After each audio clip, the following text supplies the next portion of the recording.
ಆತ್ಮೀಯ ವಿದ್ಯಾರ್ಥಿಗಳೇ, ಇವತ್ತಿನ ದಿವಸ ನಾವು ನವೋದಯದಲ್ಲಿ ಬರ್ತಕ್ಕಂಥ ಮೆಂಟಲ್ ಅಬಿಲಿಟಿಯ ಪ್ರಶ್ನೆಗಳಲ್ಲಿ ನಾವು ಈಗಾಗಲೇ 8 ಅಧ್ಯಾಯಗಳನ್ನು ಆಲ್ರೆಡಿ ಮುಗಿಸಿದ್ದೇವೆ. ಹಾಗಿದ್ದರೆ ಇವತ್ತಿನ ದಿವಸ ನಾವು ಮುಂದಿನ ಅಧ್ಯಾಯದ ಬಗ್ಗೆ ಡಿಸ್ಕಷನ್ ಅನ್ನು ಮಾಡೋಣ. ನಿಮಗೆ ಕೇಳ್ತಕ್ಕಂಥ ಇಂಪಾರ್ಟೆಂಟ್ ಆಗಿರ್ತಕ್ಕಂಥ ನಾವು ಒಂದು ಟಾಪ್ 10 ಪ್ರಶ್ನೆಗಳನ್ನ ನಿಮ್ಮ ಜೊತೆಗೆ ನಾನು ಡಿಸ್ಕಷನ್ ಮಾಡ್ತಾ ಇದ್ದೀನಿ.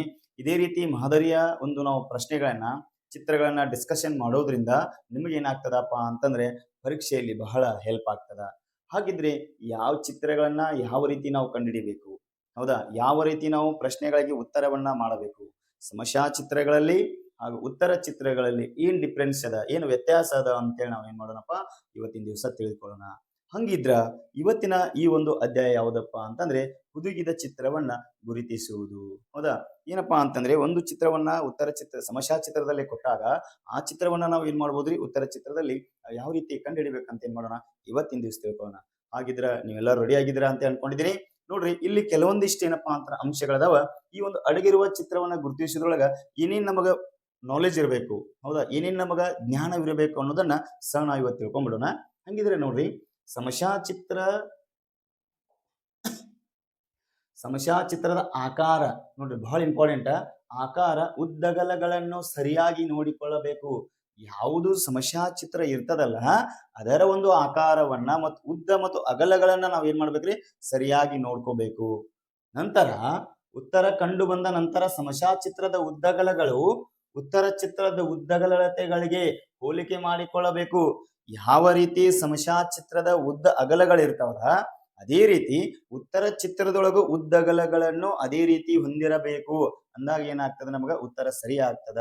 ಹಂಗಿದ್ರೆ ನೋಡ್ರಿ, ಆಕಾರ ಉದ್ದಗಲಗಳು ಸಮವಿದ್ದಾಗ ಮಾತ್ರ, ಇಲ್ಲಿ ಕೊಟ್ಟಿದ್ದಾರೆ ನೋಡ್ರಿ, ಆಕಾರ ಉದ್ದ ಅಗಲ ಸಮವಿದ್ದಾಗ ಮಾತ್ರ ಏನಾಗ್ತದ ಅಂದ್ರ ಅದು ಉತ್ತರ ಚಿತ್ರವಾಗುತ್ತದೆ. ಯಾವ ಚಿತ್ರ ಆಗ್ತತ್ರಿ, ಉತ್ತರ ಚಿತ್ರ ಆಗ್ತತೆ. ಯಾವುದೋ ಒಂದು ಚಿತ್ರ ಏನಪ್ಪಾ ಅಂತಂದ್ರೆ ಸಮಸ್ಯಾ ಚಿತ್ರ ಐತಿ ಅಂದ್ರ ಅದರ ಆಕಾರ ಉದ್ದ ಅಗಲ ಯಾವ ರೀತಿ ಇರ್ತದನೋ ಉತ್ತರ ಚಿತ್ರದೊಳಗೂ ಸಹ ಅದೇ ರೀತಿ ಇತ್ತಂದ್ರ ಏನಾಗ್ತದ, ಅದು ಉತ್ತರ ಸರಿ ಆಗ್ತದ ಅಂತೇಳಿ ನಮಗ ಕೆಲವೊಂದಿಷ್ಟು ಅಂಶಗಳನ್ನ ಕೊಟ್ಟಾರ.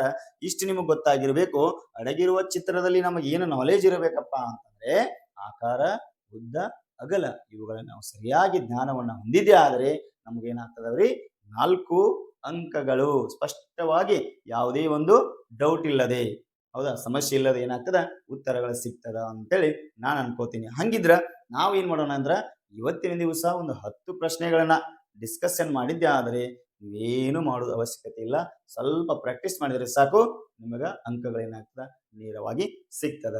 ಹಂಗಿದ್ರೆ ಈ ಒಂದು ನವೋದಯ ಉಚಿತ ತರಬೇತಿಯನ್ನ ನಾವು ಯಾವುದೇ ಶುಲ್ಕವಿಲ್ಲದೆ ಉಚಿತವಾಗಿ ನೀಡ್ತಾ ಇದ್ದೇವೆ. ಇನ್ನೂ ಯಾರಾದರೂ ನಿಮ್ಮ ಸ್ನೇಹಿತರಿದ್ದರೆ ಅವರೆಲ್ಲರೂ ಏನ್ ಮಾಡ್ರಿ, ಈ ಒಂದು ವಿಡಿಯೋವನ್ನ ಶೇರ್ ಮಾಡ್ರಿ.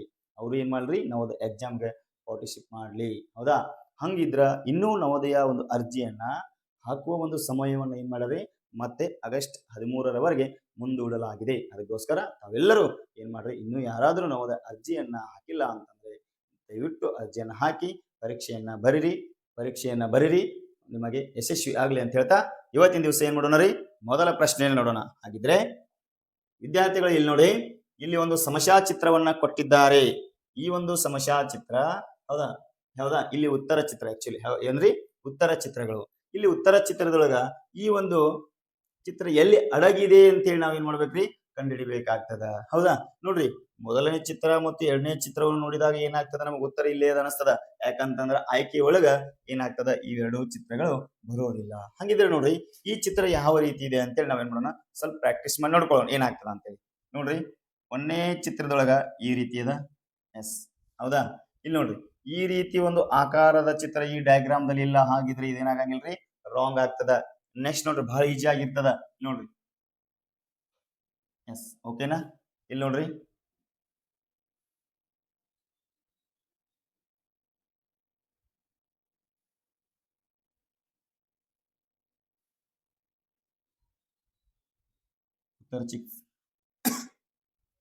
ಈಗ ನೋಡ್ರಿ ವಿದ್ಯಾರ್ಥಿಗಳೇ, ಉತ್ತರ ಚಿತ್ರ ಏನಾಗ್ಯದ, ಆಯ್ಕೆ 2ರೊಳಗದ. ಆಯ್ಕೆ ಎಷ್ಟರೊಳಗದ ರೀ, ಆಯ್ಕೆ 2ರೊಳಗದ. ಅದೇ ರೀತಿ ಇಲ್ಲೊಂದು ಸಮಸ್ಯಾ ಚಿತ್ರದ ಉತ್ತರ ಚಿತ್ರದಲ್ಲಿ ಹುದುಗಿದ ಚಿತ್ರವನ್ನು ನಾವು ಕಂಡುಹಿಡಿಬೇಕಾದ್ರೆ ಈ ರೀತಿ ಏನ್ ಮಾಡ್ಬೇಕ್ರಿ, ನಾವು ಪ್ರಶ್ನೆಗಳಿಗೆ ಉತ್ತರವನ್ನ ಹುಡುಕ್ಬೇಕಾಗ್ತದ. ಹಂಗಿದ್ರ ಮುಂದಿನ ಪ್ರಶ್ನೆ ನೋಡ್ರಿ, ಏನದಪ್ಪ ಅಂತಂದ್ರೆ ನೋಡ್ರಿ, ಈ ತರ ಒಂದು ಆಕಾರ, ಹೇಳ್ರಲ್ಲ, ಆಕಾರ ಉದ್ದ ಅಗಲ ಏನಾಗಿರ್ಬೇಕು, ಒಂದೇ ರೀತಿ ಆಗಿರಬೇಕು. ಹಂಗಿದ್ರೆ ನಮಗೆ ನೇರವಾಗಿ ಏನಾಗ್ತದ್ರಿ, ಆಯ್ಕೆ 1ರಲ್ಲಿ ಆಗೋದಿಲ್ಲ, ಆಯ್ಕೆ ಏನಾಗ್ತದ್ರಿ 2 ರೈಟ್ ಆನ್ಸರ್ ಆಗ್ತದ. ಹೌದಾ, 2 ಏನಾಗ್ತದ ರೈಟ್ ಆನ್ಸರ್ ಆಗ್ತದ. ಹಂಗಿದ್ರ ಮುಂದಿನ ಪ್ರಶ್ನೆ ನೋಡ್ರಿ ಇದಕ್ಕೆ ಉತ್ತರ ಹಾಕಿ ನೋಡೋಣ.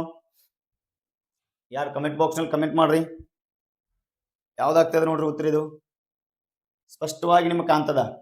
ಉತ್ತರವನ್ನು ಏನ್ ಮಾಡ್ಬೋದ್ರಿ, ಆರಾಮ್ಸೆ ಹುಡುಕ್ಬಹುದು. ಬಹಳ ಈಜಿ ಆಗಿರ್ತದ, ಯಾವುದೇ ರೀತಿ ಕನ್ಫ್ಯೂಸ್ ಮಾಡ್ಕೊಳ್ಳೋಂತ ಅವಶ್ಯಕತೆ ಇಲ್ಲ.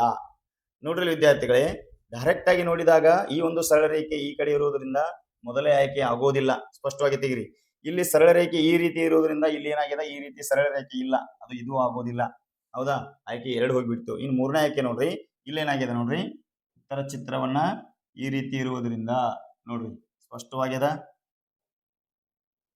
ಎಸ್, ಏನಾಗ್ತದ್ರಿ ಆಯ್ಕೆ ನಮಗ 3 ಇಸ್ ರೈಟ್ ಆನ್ಸರ್. ಎಷ್ಟು ಈಜಿ ಇದೆ ನೋಡ್ರಿ, ಹುದುಗಿದ ಚಿತ್ರವನ್ನ ಅಗದಿ ಈಜಿಯಾಗಿ ನಾವೇನ್ ಮಾಡ್ಬೋದ್ರಿ, ಕಂಡುಹಿಡಿಬಹುದು. ಹಂಗಿದ್ರ ಮುಂದಿನ ಪ್ರಶ್ನೆ ನೋಡ್ರಿ ಬೇಗ ಬೇಗ ಕಂಡುಹಿಡಿ ನೋಡಿ. ಇದ್ರೊಳಗ ಬಹಳ ಈಜಿ ಆಗ್ಯದ. ಹೌದಾ, ಮೊದಲನೆಯ ಚಿತ್ರದಲ್ಲಿ ನೋಡ್ರಿ ಎಷ್ಟು ನೋಡ್ರಿ, ನೇರವಾಗಿ ಕರೆಕ್ಟ್ ಆಗಿ ಆನ್ಸರ್ ಆಗ್ತದಲ್ಲ. ನೋಡಿ ಕರೆಕ್ಟ್ ಆಗಿ ಆನ್ಸರ್ ಆಗ್ತದ. ಈ ರೀತಿ ನಾವೇನ್ ಮಾಡ್ಬೋದ್ರಿ, ಉತ್ತರವನ್ನ ಕಂಡುಹಿಡಿಬಹುದು. ಎಸ್, ನೋಡ್ರಿ ಏನಾಗ್ತದ, ಈ ಆಯ್ಕೆಗೆ ಈ ಆಯ್ಕೆಗೆ ಅಗಲ ಆಕಾರ ಉದ್ದ ಏನಾಗಿದೆ ಒಂದೇ ರೀತಿ ಇರೋದ್ರಿಂದ ನಮಗೆ ಆಯ್ಕೆ ಏನಾಗ್ತದ, 1 ಸರಿ ಆಗ್ತದ. ಮುಂದಿನ ಪ್ರಶ್ನೆ ನೋಡ್ರಿ. ಹೌದಾ, ಮುಂದಿನ ಪ್ರಶ್ನೆದೊಳಗೆ ಯಾವ್ದಾಗ್ತದ ನೋಡ್ರಿ, ಸಮಸ್ಯಾ ಚಿತ್ರ. ಹೌದಾ, ಬಹಳ ಡಿಫಿಕಲ್ಟ್ ಅಂತ ಅನಿಸ್ತದ, ಬಹಳ ಈಜಿ. ಟೆಸ್ಟ್ ಮಾಡಿ ನೋಡೋಣ, ಟೆಸ್ಟ್ ಮಾಡಿ. ಜಸ್ಟ್ ನೋಡ್ರಿ, ಇಲ್ಲಿ ಏನಾಗ್ತದ, ಈ ರೀತಿ ಬಂದ್ರೆ ಇಲ್ಲಿ ಏನಾಗ್ತದ ನಮಗ, ಈ ರೀತಿ ಆಕಾರವಿಲ್ಲ, ಇದು ರಾಂಗ್ ಆಗ್ತದ. ಈ ರೀತಿ ಇಲ್ಲಿ ಬಂದ ತಕ್ಷಣ ಏನಾಗ್ತದಪ್ಪ ಅಂದ್ರೆ ಈ ರೀತಿ ಆಕಾರ ಇಲ್ಲ, ಇದು ರಾಂಗ್ ಆಗ್ತದ. ಇಲ್ಲಿ ನೋಡ್ರಿ, ಇಲ್ಲಿ ಏನಾಗ್ತದ, ಎಸ್, ಸರಿಯಾದ ಉತ್ತರ 3 ಆಗ್ತದ. ಏನಾಗ್ತದ ರೀ, ಸರಿಯಾದ ಉತ್ತರ 3 ಆಗ್ತದ. ನೋಡ್ರಿ, ಸೇಮ್ ಆಕಾರವನ್ನ ಏನಾಗ್ತದ ಇಲ್ಲಿ ಹೊಂದದ. ಕರೆಕ್ಟ್ ಆಗ್ತದ. ಈ ನಮ್ಮ ಸಮಸ್ಯಾ ಚಿತ್ರಕ್ಕೆ ಉತ್ತರ ಚಿತ್ರ ಏನಾಗ್ತದ, 3 ಇಸ್ ರೈಟ್ ಆನ್ಸರ್ ಆಗ್ತದ. ಓಕೆನಾ, ಆಯ್ಕೆ 3 ಏನಾಗ್ತದ, ರೈಟ್ ಆನ್ಸರ್ ಆಗ್ತದ. ಹಾಗಿದ್ರೆ ಇಲ್ಲಿ ನೋಡ್ರಿ, ಇಲ್ಲೊಂದು ಪ್ರಶ್ನೆ ಇದೆ ನೋಡ್ರಿ, ನೇರವಾಗಿ ಉತ್ತರ ನಿಮ್ಗೆ ಏನ್ ಮಾಡಬಹುದು, ಸಿಗ್ಬಹುದು. ಹೌದಾ, ಇದು ಆಗಲ್ಲ, ರಾಂಗ್ ಆಗ್ತದ. ಎಸ್ ಎಸ್, ರೈಟ್ ಆಗ್ತದ. ನೋಡ್ರಿ ಆಯ್ಕೆ 2 ಏನಾಗ್ತದ, ರೈಟ್ ಆಗ್ತದ. ಆಯ್ಕೆ 2 ಏನಾಗ್ತದ, ಸರಿ ಆಗ್ತದ. ಇಂತ ಏನಪ್ಪಾ ಅಂತಂದ್ರೆ ಈ ಒಂದು ಅಡಗಿರೋ ಚಿತ್ರಗಳನ್ನ ನಾವು ಪ್ರಶ್ನೆಗಳನ್ನು ಬಿಡಿಸುವಾಗ ಸ್ವಲ್ಪ ಆದ್ರೂ ಜಾಗರೂಕತೆಯಿಂದ ಇರಬೇಕು. ಯಾಕಂದ್ರೆ ಕೆಲವೊಂದಿಷ್ಟು ಏನಾಗ್ತದ, ಪ್ರಶ್ನೆಗಳು ಸೇಮ್ ಅಂತ ಕಾಣಿಸ್ತದ. ಹೌದಾ, ಒಂದೇ ಉತ್ತರ ಇರಬಹುದು ಅಂತ ಅನಿಸ್ತದ. ಇಲ್ಲಿ ನೋಡ್ರಿ, ಇಲ್ಲಿ ತೋರಿಸ್ತೀನಿ ನಿಮ್ಗೆ ಯಾವ ರೀತಿಯಪ್ಪ ಅಂತಂದ್ರೆ, ಇಲ್ಲಿ ನೋಡ್ರಿ 1ನೇ ಚಿತ್ರ ನೋಡ್ರಿ, ಇಲ್ಲಿ 2ನೇ ಚಿತ್ರ ನೋಡ್ರಿ. ಇಲ್ಲಿ ನೋಡ್ರಿ ಸ್ವಲ್ಪ ಏನಾದ್ರೂ ಚೇಂಜಸ್ ಅನಿಸ್ತದ, ನಮ್ಗೆ ಏನಾಗ್ತದೆ, ಇದು ನೇರವಾಗಿ ಉತ್ತರ ಸಿಕ್ತು. ಇಲ್ಲಿ ಒಂದು ಸ್ವಲ್ಪ ನೋಡಿದಾಗ ಇದು ಏನಾಗ್ತದ, ಚಿತ್ರ ಸೇಮ್ ಅನಿಸ್ತದ. ಹಾಗಿದ್ರೆ ಆಕಾರ ಮತ್ತು ಅಗಲ ಇಲ್ಲಿ ಏನಾಗ್ತದೆ, ಸ್ವಲ್ಪ ಡಿಫ್ರೆನ್ಸ್ ಅದ. ಹಂಗಿದ್ದಾಗ ನಮಗ ಈ ಒಂದು ಪ್ರಶ್ನೆಗೆ ಉತ್ತರ ಏನಾಗ್ತದ, 1ನೇ ಆಯ್ಕೆ ಸರಿ ಆಗ್ತದ. ಎಷ್ಟನೇ ಆಯ್ಕೆ ಸರಿ ಆಗ್ತದ ರೀ, 1ನೇ ಆಯ್ಕೆ ಸರಿ ಆಗ್ತದ. ವಿದ್ಯಾರ್ಥಿಗಳೇ, ಅದೇ ರೀತಿ ನೋಡೋಣ. ಎಸ್, ಇಲ್ಲಿ ನೋಡ್ರಿ, ಈ ಒಂದು ಆಕಾರದ ಚಿತ್ರ. ಹೌದಾ, ಈ ಒಂದು ಆಕಾರದ ಚಿತ್ರ ನಮ್ಗೆ ಇಲ್ಲಿ ಏನಾಗ್ತದ, 2 ಪ್ರಶ್ನೆಗಳಲ್ಲಿ ಇದು ರಾಂಗ್ ಆಗ್ತದ, ಇದು ರಾಂಗ್ ಆಗ್ತದ. ಹಾಗಿದ್ರ ಇವೆರಡರೊಳಗೆ ಯಾವ್ದು ಸರಿ ಆಗ್ತದ ಅಂತೇಳಿ ನಮ್ಗೆ ಏನ್ ಮಾಡ್ಬೋದು, ಇಲ್ಲಿ ನಾವು ಕಂಡುಹಿಡಿಬೇಕಾಗ್ತದ. ಅಗಲ ಮತ್ತು ಆಕಾರಗಳನ್ನ ನಾವು ಸ್ಪಷ್ಟವಾಗಿ ನೋಡ್ಬೇಕು. ಅಗಲ ಮತ್ತು ಆಕಾರವನ್ನ ಏನ್ ಮಾಡ್ಬೇಕ್ರಿ, ಸ್ಪಷ್ಟವಾಗಿ ನೋಡ್ಕೋಬೇಕು. ಹಾಗಿದ್ರೆ ಏನಾಗ್ತದ್ರಿ, ಅಗಲ ಮತ್ತು ಆಕಾರವನ್ನ ನೋಡಿದಾಗ ಇದು ಏನಾಗ್ತದ, ರಾಂಗ್ ಆಗ್ತದ. ಹೌದಾ, ನಮಗ ಉತ್ತರ ಏನಾಗ್ತದ್ರಿ, 3ನೇ ಆಯ್ಕೆ ಏನಾಗ್ತದ, ಸರಿ ಆಗ್ತದ. 3ನೇ ಆಯ್ಕೆ ಏನಾಗ್ತದ ರೀ, ಸರಿ ಆಗ್ತದ. ಈ ರೀತಿ ನಾವೇನ್ ಮಾಡ್ಕೋಬೇಕ್ರಿ, 2 ಚಿತ್ರಗಳು ಒಂದೇ ರೀತಿ ಬಂದಾಗ ಅಗಲ ಆಕಾರ ಉದ್ದ, ಈ ಒಂದು ಹುದುಗಿರುವ ಚಿತ್ರದ ಒಂದು ಅಧ್ಯಾಯದೊಳಗ ಅಗಲ ಆಕಾರ ಉದ್ದವನ್ನು ನಾವು ಸರಿಯಾಗಿ ಕಂಡು ಹಿಡಿದಿದ್ದೇ ಆದರೆ ನಮಗೆ ಏನಾಗ್ತದೆ, ಪ್ರಶ್ನೆಗೆ ಉತ್ತರ ಸಿಗ್ತದ. ಮಕ್ಕಳು ಇಲ್ಲಿ ನೋಡಿ, ಇದೊಂದು ಚಿತ್ರ ಐತಿ. ಹೌದಾ, ಈ ಚಿತ್ರದೊಳಗ ನಮಗೆ ಸ್ಪಷ್ಟವಾಗಿ ಒಂದೊಂದ್ ಸಾರಿ ಅನಿಸ್ಬಿಡ್ತದ. ಉತ್ತರ ಏನ್ ಮಾಡ್ತಾರ ನಮ್ಮ ವಿದ್ಯಾರ್ಥಿಗಳು, ಈ ತರ ಉತ್ತರಗಳನ್ನ ಏನ್ ಮಾಡ್ತಾರ, ನೇರವಾಗಿ ಕೊಟ್ಬಿಡ್ತಾರ. ಯಾಕಂತಂದ್ರೆ ನಾನು ಹೇಳಿದ್ನಲ್ಲ, ಅಗಲ ಮತ್ತು ಆಕಾರದಲ್ಲಿ ವ್ಯತ್ಯಾಸ ಕಂಡು ಬಂದರೆ ಕೆಲವೊಂದಿಷ್ಟು ಪ್ರಶ್ನೆಗಳು ಒಂದೇ ಆಕಾರವನ್ನು ಹೊಂದಿರೋದ್ರಿಂದ ಯಾವುದೇ ಒಂದು ರೀತಿ ಅಗಲದಲ್ಲಿ ಆಗಲಿ ಆಕಾರದಲ್ಲಿ ಆಗಲಿ ಯಾವುದೇ ಒಂದು ರೀತಿ ಏನಾಗ್ತದೆ, ಬದಲಾವಣೆ ಆಗಿರ್ತದೆ. ಅದಕ್ಕೆ ನಾವು ಏನ್ ಮಾಡ್ಬೇಕ್ರಿ, ಉತ್ತರವನ್ನ ನಿಖರವಾಗಿ ಕಂಡು ಹಿಡಿಯೋವರೆಗೆ ನಾವು ಯಾವುದೇ ರೀತಿ OMR ಶೀಟ್ ನಲ್ಲಿ ಬೇಗನೆ ಟಿಕ್ ಹಾಕಬಾರದು, ಕನ್ಫರ್ಮೇಶನ್ ಮಾಡ್ಕೋಬೇಕು. ಯಾಕಂದ್ರೆ 2 ಚಿತ್ರಗಳು ಒಂದೇ ರೀತಿ ಕಾಣುವುದರಿಂದ ಯಾವ್ದಾದ್ರು ಒಂದು ರೀತಿ ಬದಲಾವಣೆ ಇದೆ ಎಂಬುದನ್ನ ನಾವೇನ್ ಮಾಡಬಹುದ್ರಿ, ಅಲ್ಲಿ ಕಂಡು ಹಿಡಿಬೇಕಾಗ್ತದ. ಹಂಗಿದ್ರೆ ಯಾವ್ದಾಗ್ತದ ನೋಡೋಣ ಇವತ್ತು. ಓಕೆ, ಈ ಚಿತ್ರವನ್ನು ನೋಡೋಣ. ಎಸ್. ಆಮೇಲೆ ಇದನಕ ಆಗೋದಿಲ್ಲ. ಈ ಚಿತ್ರವನ್ನು ಏನ್ ಮಾಡೋಣಪ್ಪ ಅಂತಂದ್ರೆ ನಾವು ನೋಡ್ರಿ ಯಾವ್ದಾಗ್ತದೆ ನೋಡ್ರಿ ಕಮೆಂಟ್ ಬಾಕ್ಸ್ ಅಲ್ಲಿ ನೋಡ್ರಿ. ಈ ಚಿತ್ರವನ್ನ ನೋಡಿದಾಗ ಇದು ಉತ್ತರ ಚಿತ್ರದೊಳಗೆ ಎಲ್ಲಿ ಹುದುಗಿದೆ ಅಂತೇಳಿ ನಾವು ನೋಡಿದಾಗ ಇದೇನಾಗ್ತದ್ರಿ ನಮಗ 4ನೇ ಆಯ್ಕೆ ಸರಿ ಆಗ್ತದ. ನೋಡ್ರಿ ಎರಡೂ ಚಿತ್ರಗಳು ಒಂದೇ ರೀತಿ ಕಾಣ್ತದ. ಈ ಚಿತ್ರವನ್ನು ನೋಡಿದ್ರೆ ನಮ್ಗೆ ಏನಾಗ್ತದ, ಈ ಚಿತ್ರವನ್ನು ನೋಡಿದ್ರೆ ಇಲ್ಲೂ ಆನ್ಸರ್ ಆಗ್ತದ ಅನಿಸ್ತದ. ಆದ್ರೆ ಇಲ್ಲಿ ಕೆಳಗಡೆ ಏನಾಗಿದೆ, ಉದ್ದ ಬದಲಾಗಿದೆ, ಚೇಂಜ್ ಆಗ್ಯದ. ಹೌದಾ? ಈ ರೀತಿ ನಾವು ತಿಳ್ಕೋಬೇಕು. ಎಸ್. ಮುಂದೆ ನೋಡ್ರಿ. ಈ ಚಿತ್ರವನ್ನು ನೋಡ್ರಿ, ಬೇಗ ಬೇಗ ಆನ್ಸರ್ ತಿಳಿಸ್ಬೇಕು ನೋಡ್ರಿ. ಎಸ್. ಕೊನೆಯ ಚಿತ್ರ ನಿಮ್ಮ 10ನೇ ಪ್ರಶ್ನೆಗೆ ನಾವು ಬಂದು ತಲುಪಿದೀವಿ. ಇಲ್ಲಿವರೆಗೆ ನೋಡಿರ್ತಕ್ಕಂಥ ಎಲ್ಲಾ ಪ್ರಶ್ನೆಗಳು ನಿಮ್ಗೆ ಅರ್ಥ ಆಗಿದೆ ಅಂತೇಳಿ ಅನ್ಕೊಂಡಿದೀನಿ. ಯಾವುದೇ ರೀತಿ ಕನ್ಫ್ಯೂಸ್ ಮಾಡ್ಕೋಬೇಡ್ರಿ, ಬಹಳ ಈಸಿ ಆಗಿರ್ತದ. ಅದಕ್ಕೋಸ್ಕರ ಇದನ್ನೇನ್ ಮಾಡ್ರಿ, ಈ ಒಂದು ಚಿತ್ರಗಳನ್ನ ಈ ರೀತಿ ನೀವೇನ್ ಮಾಡ್ರಿ, ಒಂದು ನೋಟ್ ಪುಸ್ತಕವನ್ನು ತೆಗೆದುಕೊಂಡು ಈ ರೀತಿ ಚಿತ್ರಗಳನ್ನ ತೆಗೆಯಿರಿ. ಹೌದಾ? ತೆಗೆದುಕೊಂಡು ಇದರಲ್ಲಿ ಗುರ್ತ ಮಾಡಿಕೊಂಡು ಒಂದ್ ಸಾರಿ ನೀವು ಪ್ರತಿಯೊಂದು ಅಧ್ಯಾಯದ ಮೇಲೆ ಒಂದು 20ರಿಂದ 25 ಚಿತ್ರಗಳನ್ನ ನೀವು ಪ್ರಾಕ್ಟೀಸ್ ಮಾಡಿದ್ರಿ ಅಂದ್ರ ಎಷ್ಟು ಟೈಮ್ ನಿಮ್ಗೆ ಸೇವ್ ಆಗ್ತದಪ್ಪ ಅಂತಂದ್ರೆ ಅಲ್ಲಿ ಎಕ್ಸಾಮ್ ನಲ್ಲಿ ಬಹಳ ಸೇವ್ ಆಗ್ತದ.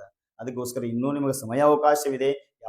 ಯಾವುದೇ ರೀತಿ ಹೌದಾ ಅವಸರ ಪಡಬೇಡ್ರಿ. ಅವಸರ ಪಡದೆ ಏನ್ ಮಾಡ್ರಿ, ಪ್ರತಿಯೊಂದು ಚಿತ್ರವನ್ನ, ಪ್ರತಿಯೊಂದು ಅಧ್ಯಾಯದವಾರು ಚಿತ್ರಗಳನ್ನ ನೀವೇನ್ ಮಾಡ್ರಿ ನೋಟ್ ಪುಸ್ತಕನಲ್ಲಿ ಸ್ಪಷ್ಟವಾಗಿ ಚಿತ್ರಗಳನ್ನ ಬಿಡಿಸಿ ನಿಮ್ಮ ಶಿಕ್ಷಕರಿಗೆ ಅಥವಾ ನಿಮ್ಮ ತಂದೆ ತಾಯಿಗೆ ಏನ್ ಮಾಡ್ರಿ, ಕುಳಿತುಕೊಂಡು ಡಿಸ್ಕಷನ್ ಅನ್ನ ಮಾಡಿ ಆ ಉತ್ತರವನ್ನ ನೀವು ಕಂಡು ಹಿಡಿದ್ರಪ್ಪ ಅಂತಂದ್ರೆ ನಿಮಗೆ ಪರೀಕ್ಷೆಯಲ್ಲಿ ಏನಾಗ್ತದ, ಬಹಳ ಈಜಿ ಆಗ್ತದ. ಇಲ್ಲ ನಮ್ಮ ವಿದ್ಯಾರ್ಥಿಗಳು ಈ ರೀತಿ ಏನಪ್ಪಾ ಅಂತಂದ್ರೆ ಚಿತ್ರಗಳನ್ನ ಬಿಡಿಸಿ ತಾವು ಪ್ರಾಕ್ಟೀಸ್ ಮಾಡಿರ್ತಕ್ಕಂಥ ಪುಸ್ತಕ ಇದು ನಿಮಗೂ ತೋರಿಸ್ತಾ ಇದ್ದೀನಿ. ಈ ರೀತಿ ಏನ್ ಮಾಡ್ರಿ, ಪ್ರತಿಯೊಂದು ಅಧ್ಯಾಯದ ಮೇಲೆ 20ರಿಂದ 25 ಪ್ರಶ್ನೆಗಳನ್ನ ನೀವೇನ್ ಮಾಡ್ರಿ, ಅವುಗಳನ್ನ ನೀಟಾಗಿ ಏನ್ ಮಾಡ್ರಿ ಬಿಡಿಸಿ ಆ ಉತ್ತರವನ್ನ ನಿಮ್ಮ ಶಿಕ್ಷಕರ ಜೊತೆ ಅಥವಾ ನಿಮ್ಮ ತಂದೆ ತಾಯಿಯ ಜೊತೆ ನೀವೇನ್ ಮಾಡ್ರಿ ಡಿಸ್ಕಷನ್ ಮಾಡಿ ಉತ್ತರವನ್ನ ಕಂಡು ಹಿಡಿದ್ರೆ ಏನಾಗ್ತದ, ನಿಮಗೆ ಮತ್ತಷ್ಟು ಈಜಿ ಆಗ್ತದ ಅಂತೇಳಿ ನಾನು ಅನ್ಕೊಂಡಿದ್ದೀನಿ. ಹಾಗಿದ್ರೆ ಏನ್ ಮಾಡ್ರಿ, ಇಂಥ ಒಂದು ಪುಸ್ತಕವನ್ನು ತೆಗೆದುಕೊಂಡು ಏನ್ ಮಾಡ್ರಿ, ನೀವು ಪ್ರತಿ ದಿವಸ ಒಂದು 20ರಿಂದ 25 ಚಿತ್ರಗಳನ್ನ ಬಿಡಿಸಿ ತೆಗಿರಿ. ಹೌದಾ? ಒಂದು ದಿನಕ್ಕೆ ಒಂದು ಅಧ್ಯಾಯದ 25 ಚಿತ್ರಗಳನ್ನ ಬಿಡಿಸಿದ್ದೇ ಆದಲ್ಲಿ ಕೇವಲ 10 ದಿನದಲ್ಲಿ ನಿಮಗೆ ಮೆಂಟಲ್ ಅಬಿಲಿಟಿ ಕ್ಲಾಸ್ ಏನಾಗ್ತದ, ಸಂಪೂರ್ಣವಾಗಿ ಮುಗಿತದ. ನಿಮಗ ನವೋದಯದ ಅರ್ಧ ಭಾಗ ಮಾರ್ಕ್ಸ್ ಅಷ್ಟು 50 ಮಾರ್ಕ್ಸ್ಗಳ ನಿಮ್ಮ ಜೇಬಿನಲ್ಲಿ ನೀವು ಇಟ್ಕೋಬಹುದು. ಗೊತ್ತಿರಲಿ, ಕೇವಲ 10 ದಿವಸದಲ್ಲಿ. ಏನಾದರೂ ಡೌಟ್ಸ್ ಇದ್ರ ನಮ್ಮ ವಾಟ್ಸಪ್ ನಂಬರ್ಗೆ ಅಥವಾ ನಮ್ಮ ಆಫೀಸ್ ನಂಬರ್ಗೆ ಕಾಲ್ ಮಾಡ್ರಿ, ನಮ್ಮ ಜೊತೆ ಡಿಸ್ಕಷನ್ ಮಾಡ್ರಿ. ನಿಮ್ಮ ಪ್ರಶ್ನೆಗೆ ನೇರವಾದ ಉತ್ತರವನ್ನ ಸಹ ನಾವು ಏನ್ ಮಾಡ್ತೀವಿ, ನೀಡ್ತೀವಿ ಅಂತ ಹೇಳ್ತಾ ಇದ್ದೀನಿ. ಹಂಗಿದ್ರ ನೋಡ್ರಿ ಯಾವ ಚಿತ್ರವನ್ನ ಎಸ್ ನೋಡ್ಬೇಕು ಬೇಗ. ಹೌದಾ? ಒಂದ್ಸಾರಿ ಡಿಸ್ಕಷನ್ ಮಾಡೋಣ. ನೋಡ್ರಿ ಈ ಆಕಾರ ಒಂದು ಬಂತ, ಜಸ್ಟ್ ಏನೂ ಇಲ್ಲ, ಇದು ಒಂದದ ನೋಡ್ರಿ ಯಾವ್ದಾಗ್ತದ ಕರೆಕ್ಟಾ.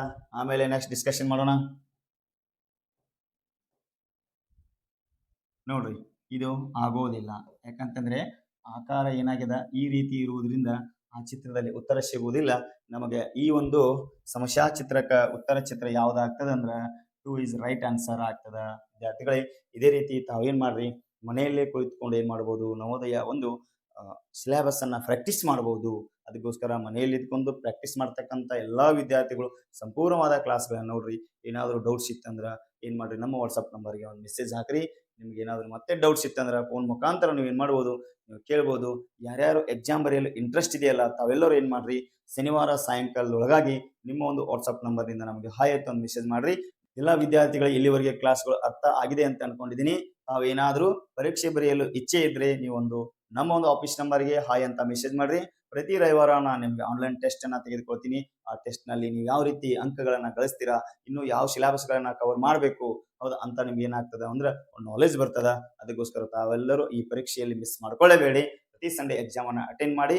ನಾನು ಮತ್ತೆ ನಿಮಗೆ ಮುಂದಿನ ಕ್ಲಾಸ್ ನಲ್ಲಿ ಸಿಗ್ತಾ ಇದ್ದೀನಿ. ಎಲ್ಲರಿಗೂ ಧನ್ಯವಾದಗಳು.